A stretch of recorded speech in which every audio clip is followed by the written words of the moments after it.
শাপলা চত্বর হত্যাকাণ্ডে বিচারের মুখোমুখি হচ্ছেন সাবেক মন্ত্রী দীপু মনি, সাংবাদিক ফারজানা রূপা ও মোজাম্মেল বাবু। মিথ্যা বয়ান তৈরির অভিযোগে তাদের 14 মে ট্রাইব্যুনালে হাজির করার নির্দেশ দেওয়া হয়েছে। এর আগে সকালে চিফ প্রসিকিউটরের সঙ্গে বৈঠক করেন হেফাজত নেতারা।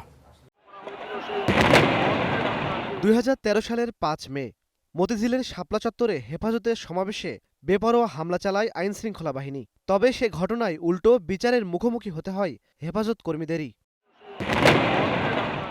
তবে 5 আগস্ট সরকার পতনের পর নতুন করে শুরু হয় তদন্ত। সে ঘটনার মিথ্যা বয়ান তৈরির অভিযোগে সাংবাদিক মোজাম্মেল বাবু, ফারজানা রূপা ও সাবেক মন্ত্রী দীপু মনিকে ট্রাইব্যুনালে হাজির করার আবেদন করেছে প্রসিকিউশন।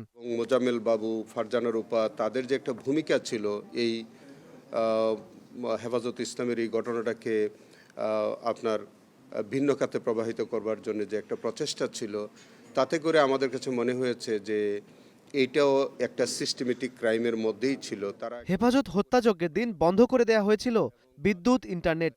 বন্ধ করা হয় 2টি বেসরকারি টেলিভিশনও। চিফ প্রসিকিউটর জানালেন, এর সঙ্গে জড়িত সবাই আসামি হবেন।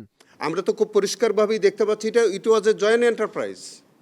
তারা সকলে সম্মিলিতভাবেই এই হেফাজতকে এরকম করে ম্যাসাকার করবার জন্য তাদের একটা পূর্ব পরিকল্পনা ছিল এবং পরিকল্পনা মাফিকই তো সেই কাজটা করেছে।